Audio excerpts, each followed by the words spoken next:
All right, everyone, be seated. Thank you. Ladies and gentlemen, good morning and welcome back.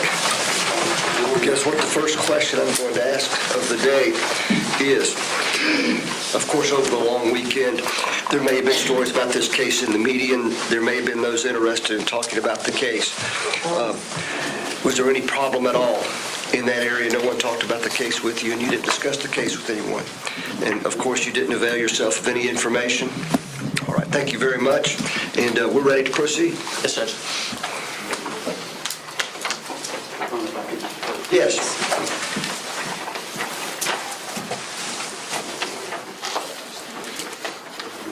Your Honor, I've got here what's with Exhibit F, 1 through 6, that Ms. Hatler, we used with Ms. Hatler late Friday afternoon. Yes. I would move these into evidence. No objection. They'll be in evidence without objection. Thank you.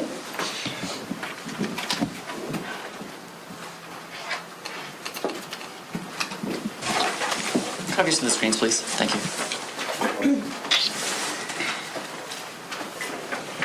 Using the qualifications.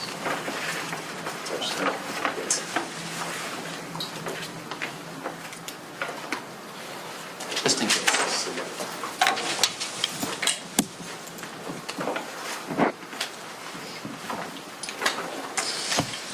Good morning, Ms. Hatler. Good morning. Welcome back. What I would like to do is go through a few things that Mr. Warwick brought up with you and just ask a few additional questions, okay? So what I would like to start off with is Mr. Warwick showed you what he marked as Defense Exhibit D4, and it was the STR summary sheet showing these various foreign profiles. Do you remember him showing this to you? Yes. And if you recall, there were little pink boxes and some X's where he went line by line on these different profiles, asking you whether Russell's alleles were or were not present at each of those markers. Do you remember that? Yes. Now, my copy doesn't have the markings on them. I just have the defense exhibit, but I've circled on the screen some of these profiles. The B20B, B20C, B20D, B20F, and B20G. Is Russell Holbrook's DNA present in any of those samples? For the exhibit B20B, his DNA profile could neither be included nor excluded. For the remaining exhibits, I had determined that those samples were not interpretable, so I did not make any comparisons with David Russell Holbrook's DNA profile. Have you included Russell Holbrook as a contributor to any of those mixtures? No, I have not. Also on Friday, I had previously shown you State's Exhibit 30, which is the electropherogram of B20E, and I believe the defense showed you this as well. And then we looked at Russell Holbrook's electropherogram, State's 34A. But something else that came into evidence was State's 34B. I don't know that we've published this yet, so could you explain for the jury what 34B is? This is the summary sheet that has David Russell Holbrook's DNA profile, as well as Michael Holbrook and Melissa Holbrook's DNA profiles. I'm sorry, Melissa who? Melissa Howard's profile. Okay, all right. What I would like to do is use the B20E electropherogram, the STR summary sheet for Russell Holbrook and Melissa Howard. And what I would like to do is for us to go marker by marker for B20E to talk about Russell Holbrook's alleles, okay? So the way that this is going to work is I'm going to ask you a question and then I'm going to have the screen highlight what you've talked about. If at any point there's something that I've marked incorrectly, please let me know, okay? All right. First of all, could you explain what is a marker and where do we look for it on the screen, just so the jury knows where we're looking? Well, the genetic markers are at the top of the screen, and some of them are in red boxes and some are in green or yellow or gray. But they've got at the very top of the peaks. So there's 4 up there for the blue dye channel. So it starts with D8S1179. So that's the first genetic marker. And then again, we've got the different series of peaks. The larger peaks are Melissa Howard's profile, and then the smaller peaks are what the foreign profile is. Now, does this correspond to the STR summary sheet we see on the right side of the screen? Yes, so this is just an Excel spreadsheet that has the genetic markers on the left side. You can see the D8 S1179 is the first one, and then following is David Russell Holbrook's DNA profile and Melissa Howard's profile. All right. At marker D8, what alleles does Melissa Howard have? She has the 1113. All right, so on the right side of the screen, we have the 1113. On the left side of the screen, I have highlighted the 11 and the 13 in pink boxes. All throughout this, my intent is for the pink boxes to represent Melissa Howard, and for blue boxes to represent Russell Holbrook. Anywhere that they share, I've indicated with purple. But we're going to go based on your testimony of who has each marker, okay? At that same marker, D8S, what are Russell Holbrook's alleles? He is the 1015.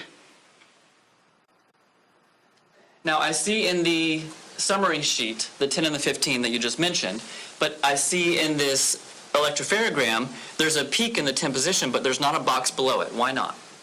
So remember, that is what's possibly a stutter peak that happens during the PCR process, or it could be that the 10 has dropped out or I've lost that information.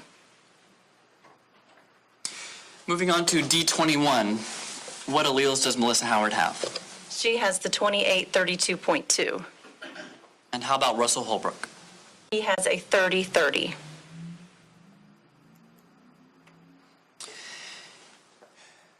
What is the 29 marker that is in, or not marker, but the 29 that is registering at this marker?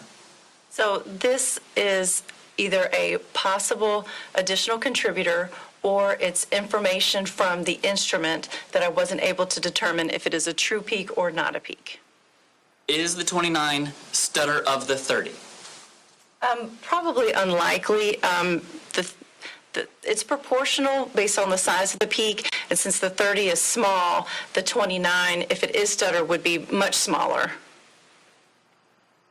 Moving on to D7S, which peaks belong to Melissa Howard? The 8-9, How about to Russell Holbrook? the 10-11. What about at marker CSF? What peaks does Melissa Howard have? She has the 11-12. How about Russell Holbrook? What does he have? He's an 11-13. Now here, I see there's a small little peak to the right of Melissa Howard's 12. It's in the 13 position, is that correct? Yes. Now you don't have a 13 labeled there. Why not? Well, this peak was very small, so it was below my analytical threshold, and that's the threshold of the instrument. That was 50, and anything below that could be background noise from the instrument, so peaks are not called at that low of a level. Now the defense also showed you, however, Defense Exhibit G3, which was a second amplification that you performed of this sample. Is that right? Yes. Now on this sample, can you just show us, are we looking at the same information, just a different time that you ran it? Yes, it's the same genetic marker. I had just added more DNA to the sample. You previously said Melissa Howard was an 11-12, and then you said that Russell Holbrook was an 11 and 13. Did the 13 appear when you ran it at the higher amplification? It did. So in this graphic, we now have Melissa Howard's 11 and 12, Russell Holbrook's 13, and then I've indicated the 11 is now in purple. Do they share information at that marker? Yes, they both have the 11. Let's move to the next section of markers. D3S, what does Melissa Howard have? She has an 18-18. How about Russell Holbrook? He is a 14-16. How about the next marker? I don't know how it's pronounced, but the TH01. She is the 6-9. What is Russell Holbrook? He has the 8-9.3. How about at D13? Melissa Howard is the 11-12, and David Russell Holbrook is the 9-12. What do you make of this 8? Again, it's very low, so it could be background noise or a possible additional contributor. At D16, what does Melissa Howard have? She is a 13-13. How about Mr. Holbrook? He has a 10 and 11. At D2, what is Melissa Howard? She's the 1825, And what is Russell Holbrook? the 1720.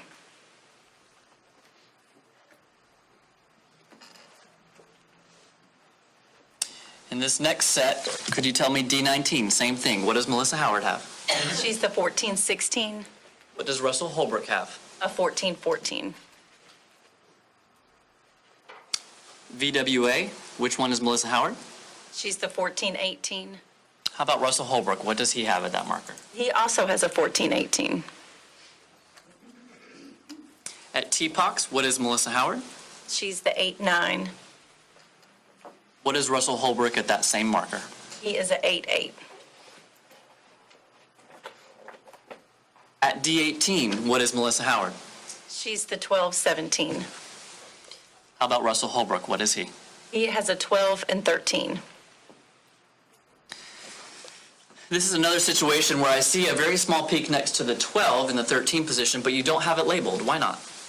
Well, again, it's very low, and it's below that analytical threshold, so it wasn't called. When the defense showed you Defense Exhibit G4, was that the second amplification with additional DNA? Yes, it was. Were you able to determine whether there was a 13 present in that sample? There was a 13. So if we were to ask you again, what is Melissa Howard's DNA at this marker, what would your answer be? She's the 1217. And what is Russell Holbrook? He's the 1213.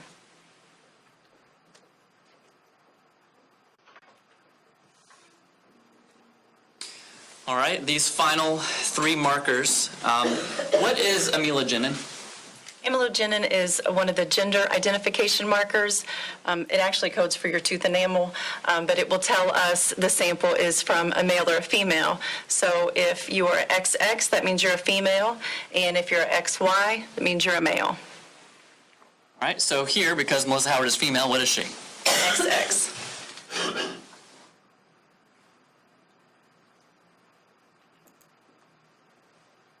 What is Russell Holbrook? He's a XY. This is a similar situation where there's an additional peak but not a Y labeled. Were you able to get a result in your second amplification? Yes. I'm showing you Defense Exhibit G4. On this, we see Melissa Howard's XX. Is this where we see Russell Holbrook's Y? Yes, from the male. Next, at marker D5, which alleles belong to Melissa Howard? She's the 1012. How about Russell Holbrook? He is the 1113. Finally, at FGA, what does Melissa Howard have? The 2023. And how about Russell Holbrook? He's a 2225. And here you only have a 22 labeled, and we have a small peak. Did you perform a second amplification at this marker? Yes. Did you get a result? Yes. I'm showing you Defense Exhibit G4. Are these Melissa Howard's 20 and 23? Yes. Are these also Russell Holbrook's 22 and 25? Yes.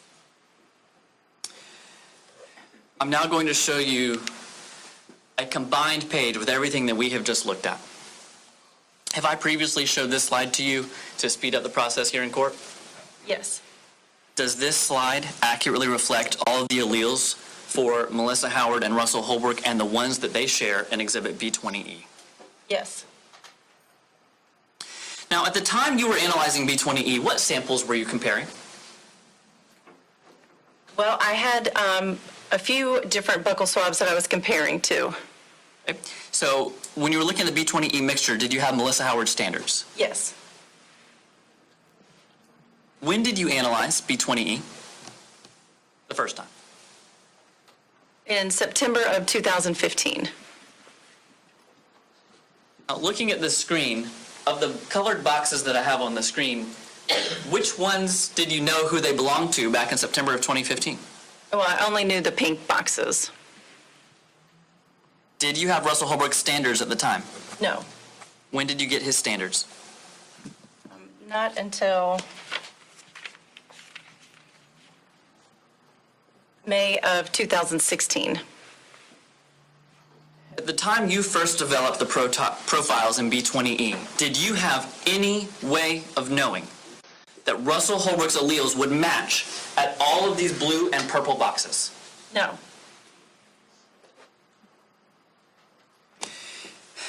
You previously testified, I believe with me and with Mr. Warwick, that you believe the B20E mixture contains two people with the possibility of an additional contributor or the possibility of background noise because of the two extra alleles. Is that right?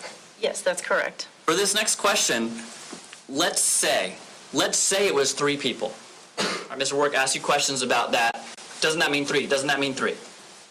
If it were three people, would that exclude Russell Holbrook? No. Those are my questions, Judge. Mr. Ward? Yes. Judge, may we approach? Sure.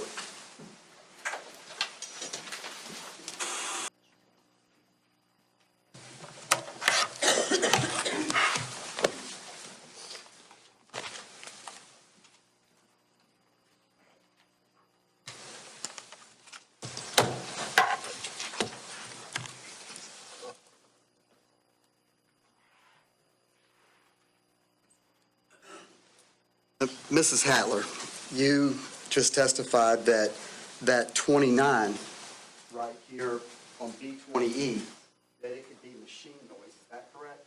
That's one of the possibilities. And that it could be stutter from that left side, the 28. Is that correct? That's also another possibility. And we have already determined that the math doesn't work out for it to be stutter from the right from the 30. We did that the other day. Is that correct? Correct. Okay. Now, stutter from the left, coming from the left, from that 28, that rarely happens, doesn't it?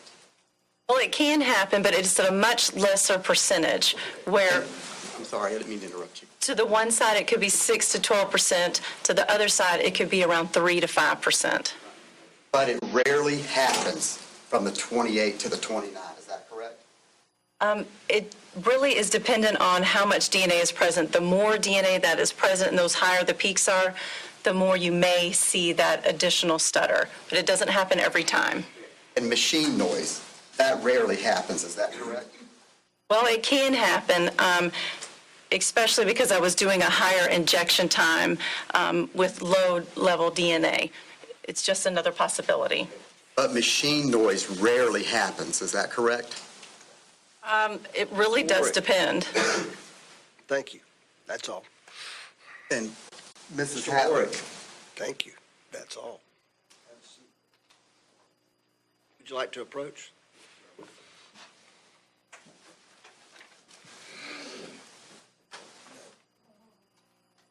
now Ms. Hatler, here on this slide at location D7S, you called a 10 and 11, is that correct? Yes. Why is that 10 not stutter from the 9? Well, it may have a little bit of that stutter from it, but I think because it is a little bit higher, that is a true peak. And at D3S, where we have an 18 that's 3,745 peak height, is that right? Yes, 3,000, yes, 745. Way above the peak height that we saw for the 29 that we just looked at, is that right? Yes, Sorry, the 28 that we just looked at. Is that Yes. correct? Where's the stutter to the right of that 18? it could possibly be there's a very small peak, so that could possibly have some of that Right. stutter in it. Okay. But you have way up 3,745, and then you have a peak that's way below that 29, correct? Yes.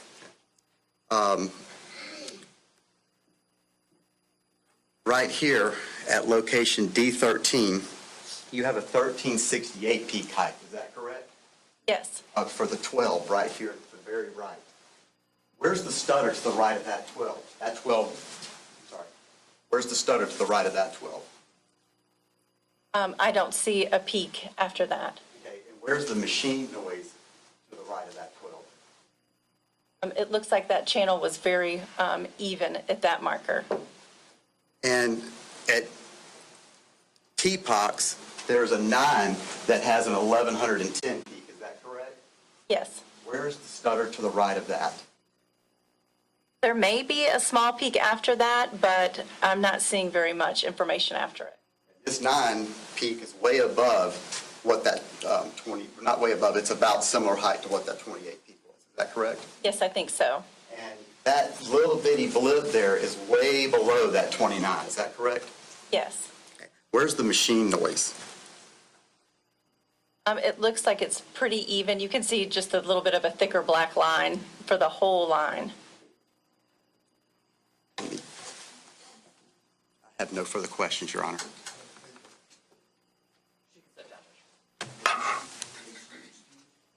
Judge, I'd ask her to remain under subpoena.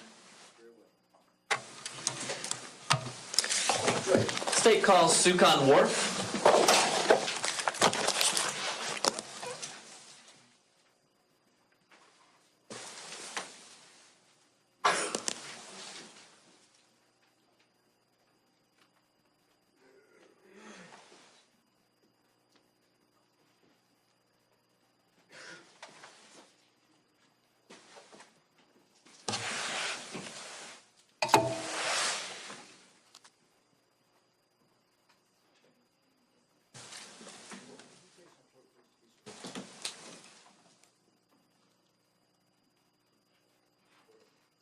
Do you solemnly swear and affirm that the testimony you're about to provide will be the truth, the whole truth, and nothing but the truth? Yes, I do.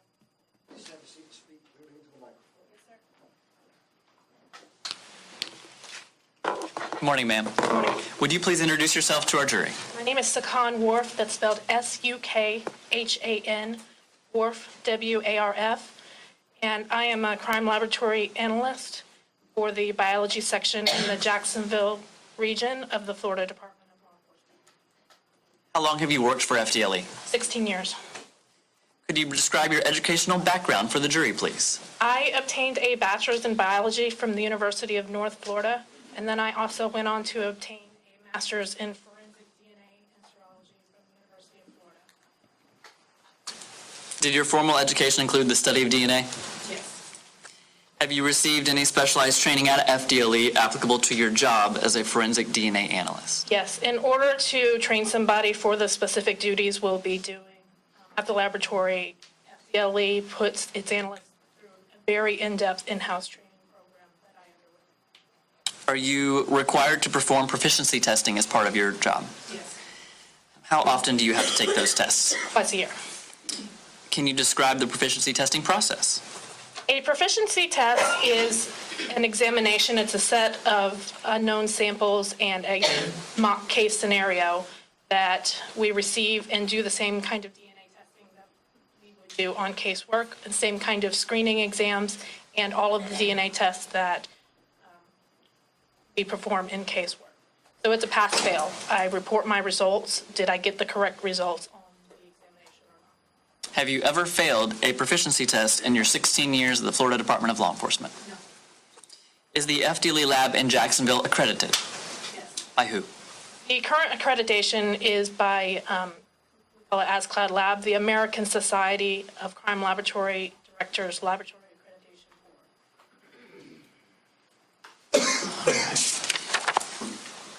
How many DNA analyses and comparisons have you performed in your career? I've done literally thousands of samples, hundreds of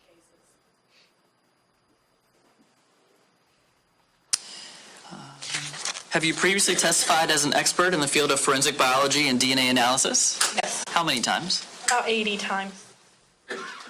Judge, at this time, I move to qualify Ms. Warf to give her opinion in the field of forensic biology and DNA analysis. No. Thank you, Judge. Ma'am, my understanding is that you perform a type of testing called Y-STR DNA testing. Is that correct? Correct. Could you explain what Y-STR DNA is?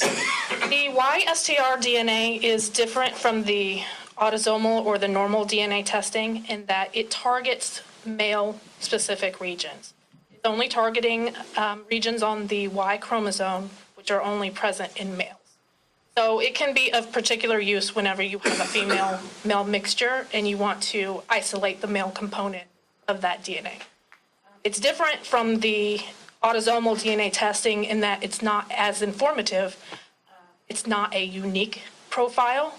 a man is going to have the same Y-DNA profile as the other men in his family. So it's not the first test of choice because it's not as informative. How does a male get that Y-STR DNA?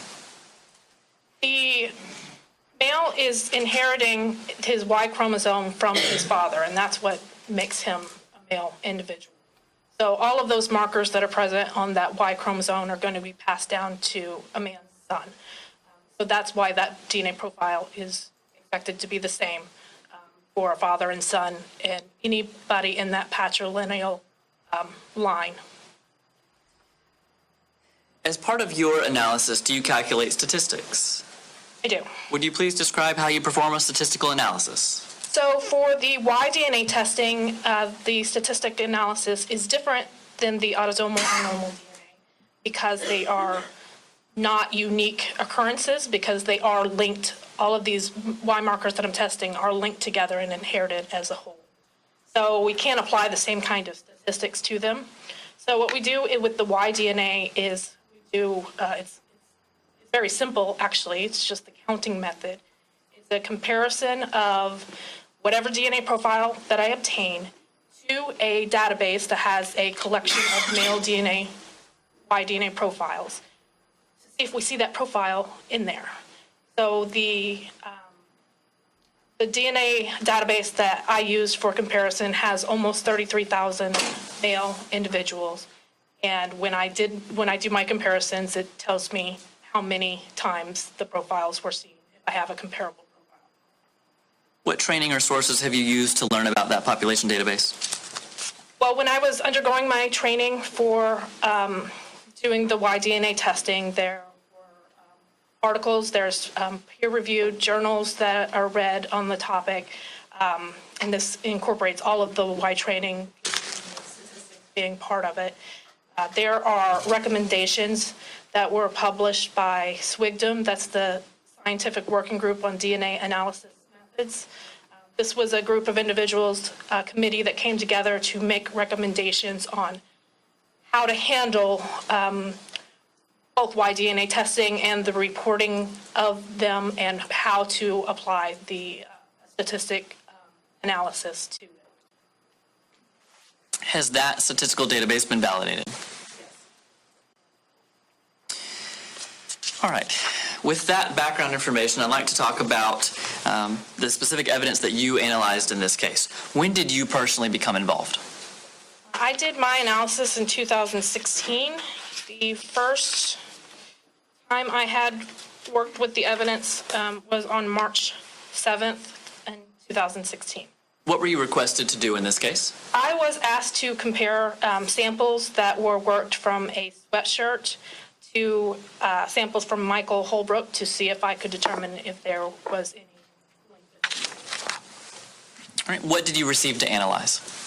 I received DNA extracts that were from a sweatshirt and from Michael Holbrook, as well as their reagent blanks that go along with them that are tested as a control. I later then received another swabbing. It was requested that the sweatshirt be swabbed again and resampled, and that was submitted. And then I did an extraction on that and combined it with the original substrate sample and then performed the Y-DNA test on it. Who requested the additional swabbing? I had noticed when I did my initial analysis that we were low on the reagent blank for the sample and stopped what I was doing at that point to consult supervisors to see how we proceed from there. And so my supervisor contacted the Pensacola FDLE area supervisor to request a sample. That was sent, and I did additional analysis after that. Did you in fact receive the separate swab? I did receive a swab, yes. Right. And then I performed an extraction on that swab and combined it with the original substrate from that the original sample, the cutting that the original sample was from. And when you say cutting, is that something, what was cut? What is the cutting you're referring to? Well, it would have been a cutting directly from the sweatshirt or the swabbing or however the sampling was taken from the sweatshirt the first time. Was the Y-STR profile and what you analyzed a single source profile or a mixture? My analysis determined that the sample from the underarm from the sweatshirt was a single source male individual. What does that mean? That means that it looked like it only came from one person. So, and I can tell this by the number of peaks. When I'm looking at my data, I see it in the form of peaks on a graph. So the number of peaks that are present can help me determine if there may be multiple individuals present or not. Were you able to make any determinations in your comparison of the B20E Y chromosome and Michael Holbrook's Y chromosome? Yes, I got a complete DNA profile on the sample from Michael Holbrook. I got a partial DNA profile on the sample from the underwear, and these two, they matched. Okay. So I determined that there was a match that between Michael Holbrook and that sample, or any of his patrilineal relatives would also be a match. A moment ago, I think you said the word underwear. Underarm. Okay. If I said underwear, I apologize. Underarm from a sweatshirt. All right, so you said that it would match Michael Holbrook or his patrilineal relative. Yes. So what is a patrilineal relative? That means the men in a family line. So a father, a grandfather, a son, anybody that shares the same male lineage. Would Michael Holbrook and his brother have the same Y-STR DNA profile? If they came from the same father, then yes. How do the statistics in Y-STR DNA analysis compare to the statistics we often see in the regular STR DNA analysis? They're not going to be the same. First of all, the Y-DNA is not nearly as informative. So when you have the autosomal normal or autosomal DNA, you can get numbers in the trillions, quadrillions, even higher. You're not going to see that in the Y-DNA. You're completely limited by, well, the information that you have present, plus the database that you compare it to. So I compared it to a database that was almost 33,000 individuals. So I'm never going to get a number that reflects anything huge because I only compared it to 33,000 individuals, which is a good grouping to compare it to. But this particular sample happened to be seen 0 times in those 33,000 random individuals that it was compared to. We apply what's called a confidence interval to account for sampling variation that could happen, because if you had another database that you compared it to, it is possible to see that profile in another sampling of individuals. So we apply a confidence interval to kind of give a conservative measure of what that is, and once the confidence interval was applied to that 0 in the almost 33,000 male individuals, we get the estimate that we expect to see this profile in about 1 in every 11,007 male individuals. And that's as high as it gets with seeing it 0 times in that 33,000 individuals. So that's a good number for a Y statistic. Thank you, ma'am. Those are my questions.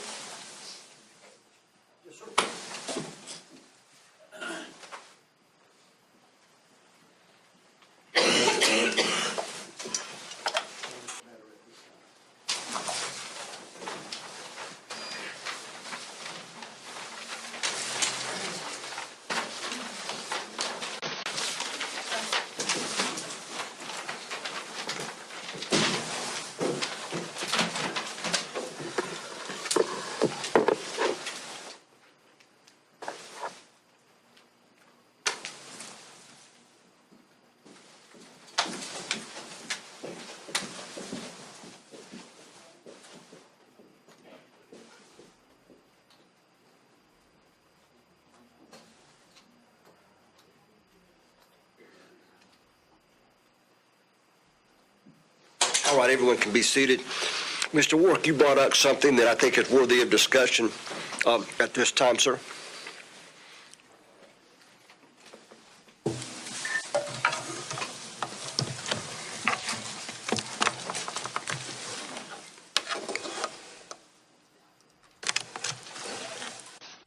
Mrs. Warf, this Harris County mixture tool that you used in order to do this analysis, that's a free tool available from the Harris County Institute of Forensic Sciences. Is that correct? Yes. Okay.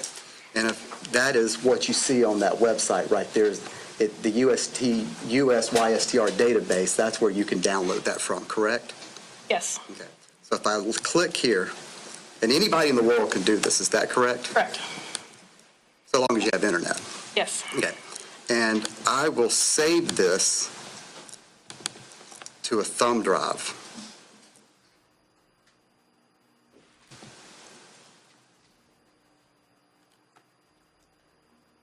You agree with that? Yes. You saw, okay. And it's just going to take a few seconds for it to download on the slow internet we have here. And I'm not, For the record, what did you just do? for the record, I downloaded the Harris County Institute of Forensic Science mixture tool, release 3.3, dated February 11, 2014, to this thumb drive, correct? Yes. Okay. And that's the version and the date of the database that you used, correct? It is, yes. And that's the tool that you used, correct? It is. Okay. And all that tool is an Excel spreadsheet, is that correct? Yes. And you have to turn on the macros in order for this to work, correct? I believe so, yes. Okay. And I'm going to change the view to be about 80% will get everything on the screen, I believe. Okay. And what you simply do is you come up here and you pick this macro only allows you to pick alleles that are known to be at those locations, correct? Yes. So pick one of those numbers for the DYS 456. Well, in the sample, it was a 15. Right. We're going to make up a random profile here. Okay, 12. 12. This is a proffer, we're outside the presence of the jury, but I don't think this is appropriate, relevant. He's about to tell me what he's doing. What are you doing? I'm going to show that this tool prints out the same answer no matter what profile you put in. Whatever numbers you put in there, I can pick any numbers, I could pick them. You can Yes, pick sir. them. The same profile will be the same every time. Yes. So no matter what happens in every test that's ever run, the same profile results. When you put the profile in there, and it will say 1 in 11,007 down at the bottom in just a minute. So every combination of numbers that can be placed in this scenario, in allele down to 8, any combination of number. numbers will result in the same finding. Is that what you're telling me? That's what I'm going to show. That is incorrect, and I don't think we have the time to go through I'm all of the looking forward to an expert computations. that tells me that besides Sir. the attorney, and I bet he has one. I have Candy Zulegger.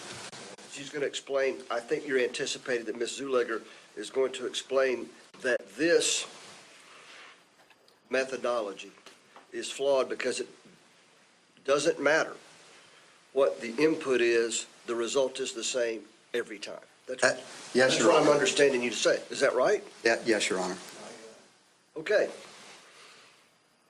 Well, we're not doing any experiments here, and you can question this witness about it. And then during the break, we'll discuss how to proceed, because my guess is Ms. Zuliger's going to say just what you told me is true. Is that right? Based on, yes. But at this point in time, you want to, with the jury in here, just pick numbers randomly, and you're suggesting, well, no, you're saying that the result's going to be the same as those that were utilized in this case. Is that what I'm hearing? Yeah, I hit it right there. It does the search. And it comes up with the same numbers. And when this witness is asked that question, she's going to say that's absolutely not the case, right? Yes, sir. Now, and I'll just show you just to make the record complete. I'm just going to move the 3 out, and I'm only going to search for one allele. And I left a 12 only at DYS 456. Let me ask you this, and I'm not suggesting that you did it. Have you, with this tool, placed different numbers than we have results that you can show me right now? Sir, right there, he just did. Right. at a 12, if we only put a 12 in, it's seen that one time in the entire database. So it says 1 and 4. But the minute you give another allele, and I'm just going to randomly, I don't know, pick one, 13, it will, once it gets to a profile it doesn't recognize in the database, it always gives that same 1 in 11,007. It takes a little while to spin through. I guess it's searching through the 32,000 profiles, and you'll notice that it goes from 1 and 4 to 1 and 7.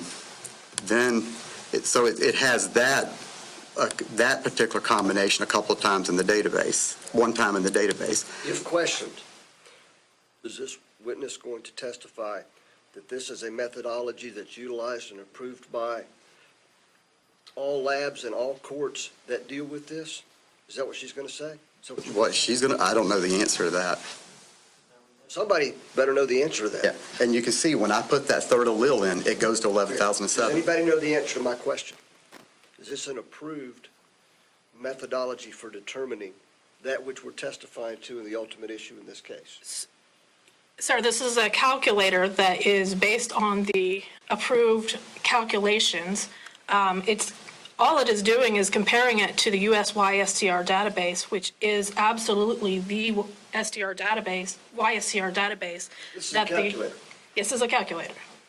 That's all it is. And it calculates the same probability every time it sees a profile it doesn't recognize. It calculates the same probability every time that it's seen 0 times within that database. You're Very going well. to get the same. You could question the witness with respect to that, but she'll be able to explain.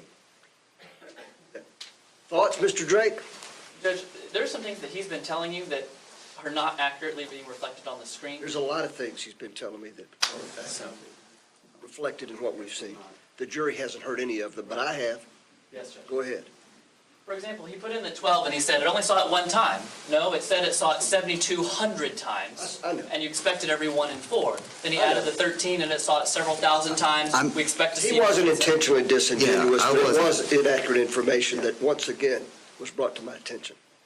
It was an accident. Yeah, I I'm wasn't. sure you this gentleman didn't do it on purpose, but he did it. And he better not do it anymore. I have had a complete DNA profile that was more common than others that was seen 4 or 5 times. It was just a common profile using this tool. I think it's only fair for this gentleman to be able to ask the question with respect to the analysis and the tools she utilized for that analysis. And Mr. Wark is correct. He should be allowed to explore that. And if there are things that you deem to be inaccurate or misleading, you will, of course, be able to question the witness about those. But Mr. Wark has every right to ask reasonable questions with respect to the methodology utilized by our witness. And that's all simply, Mr. Wark, you're asking the court to allow you to do. Is that right? Yeah. I think you should be able to do that. Yes, and Your Honor, you are correct. It was 7,232,000. I knew that when you said it, Mr. Wark. That was a misstatement. I'm well aware it was a misstatement. I'm tired of them.